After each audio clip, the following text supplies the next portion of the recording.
Hi, my name is Glenn, and welcome to my boat project Aquarius. In this episode, you get to see how I restored and refurbished my trailer for my trailer sailor. Yes, it is a very important part of this puzzle. Even though it's not the boat and it's not where my passion is, it still needed it because it had some rust that rusted through some metal. It also had some bent metal, had some extra pieces of metal on it, and it was missing some metal that it needed. So how many times can I say metal in this episode? Far more than I will in any others. I guarantee that. Couldn't work metal into that sentence. Anyways, you get to see how I removed stuff and added stuff and then finished it all off with a fresh coat of paint. I hope you get a lot out of this episode of my boat project. See you at the other side.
I used OSFO and then Total Boat Rust Primer on the bare metal surfaces to kill the rust and to etch and prepare the metal for paint.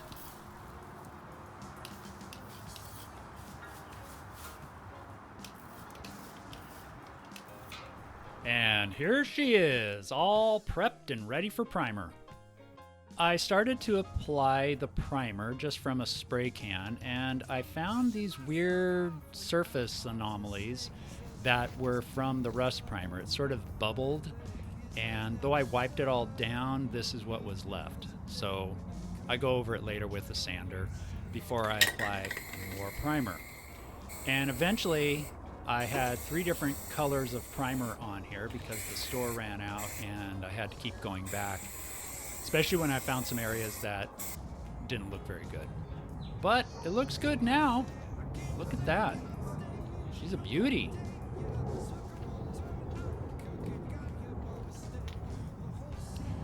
Then I prepared the fenders for the trailer. They had some rust on them. You can't really see it from this side, but the rust was almost all the way through. Some of them it was through, so I just decided to cut off that end. Lower the fenders a little bit closer to the wheel. Yeah, I wasn't too careful. I see it's crooked and I didn't do any measuring. So I'm probably going to be ticked at myself when I go to put these fenders back on. But until that time, I'm good with it.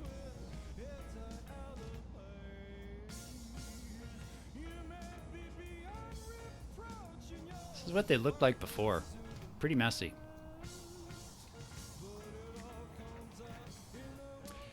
These are my new Keel supports. A friend of mine, Don, welded on for me.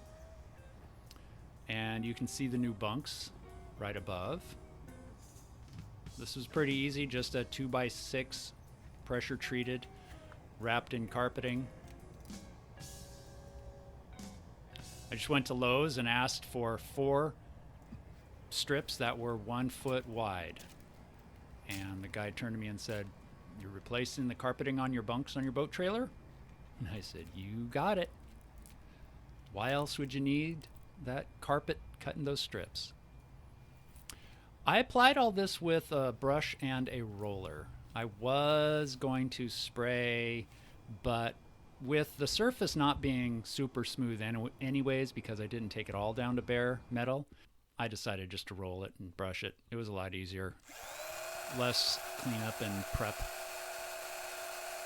All right, now I am drilling holes in my bunks to attach them to the trailer. I had to use the C-clamp there to hold it in place because they do bend. They bow from, the front and the back is higher than the center.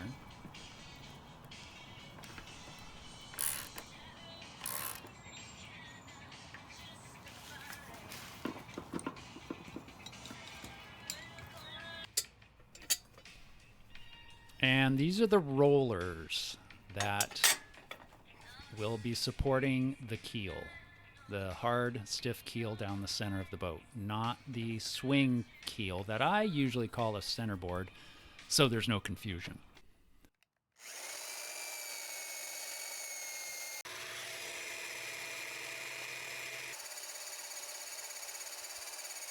I can see here by my camera shot that I missed a spot of painting.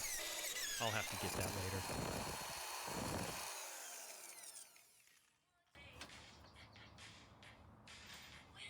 There's so much of what you see here that I just don't need to narrate. It's pretty self-explanatory.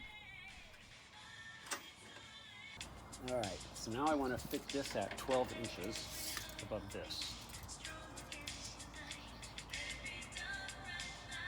All right, it's there. Now, sometimes when you're drilling, especially in the metal, as the drill starts to cut through, it catches an edge and stops. And then I've hurt my wrist many times, never broken it, but the way I'm holding it here is a way to help prevent that from happening. I got a little bit loose on it at the end, but I did not hurt my wrist.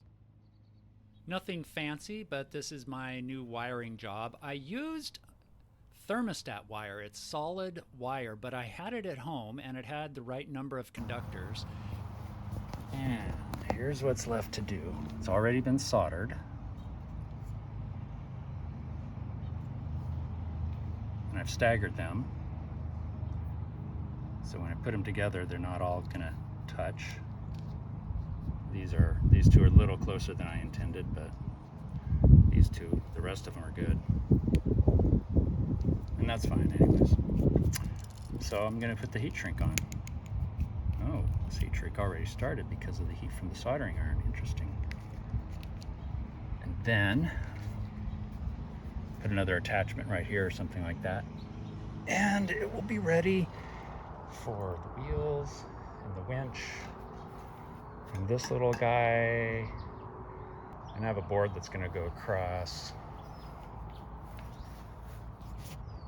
from there to there that will hold the centerboard. So when I'm trailering it, I'll let the centerboard down. And it'll be right around here is where it'll sit.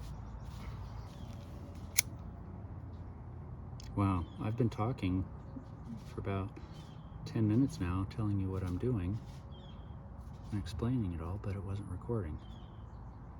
So what I've done is I heat shrinked each one of these wires, and they're staggered. Then I put some more heat shrink on and more heat shrink on. Underneath the heat shrink, I use the dielectric grease. And this helps protect it from corroding, and if this opens up, it also protects the electricity from conducting to anything else. Well, there she is. I was able to wheel the trailer under the boat. The boat is still hovering, and it took a little bit of negotiation. I had to take the outer bunks down because they are higher, so I was able to detach them from the front and rear and leave them attached to the center and just roll it down so it could get under that first cross beam that's holding up the bow. Okay, here I am under the boat again, and this is something that's taken me more than a month, maybe 2 months to get around to, and I think it's mostly psychological reasons. So I made a mistake by not finishing everything on the trailer before I moved it in and moved it under the boat, which is where I am now. And this is the plastic I have because I'm going to paint, and I don't want the trailer to get any white paint on it. But one thing I didn't do first is put that keel support beam across here, and the keel is right here above me, so I'm going to put a piece of wood from here.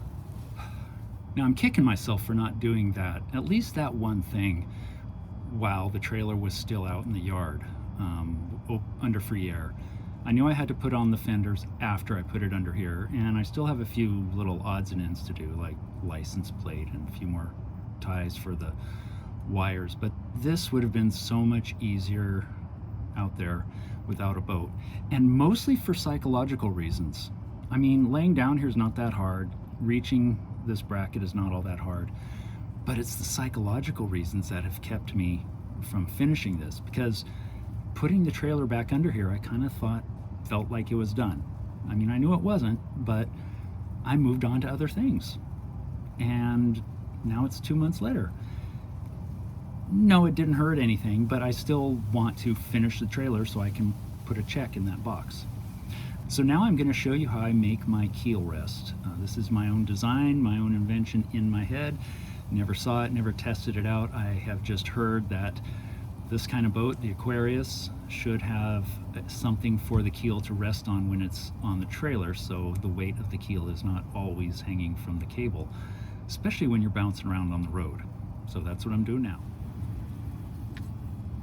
It's just a mock-up piece of wood, obviously, but I want this to fit the bottom of the bracket, and I'm putting the wood in here so I get it, the holes in the right place. So otherwise, this thing moves in and out too freely. And I don't know if this is centered, but all right, drill time.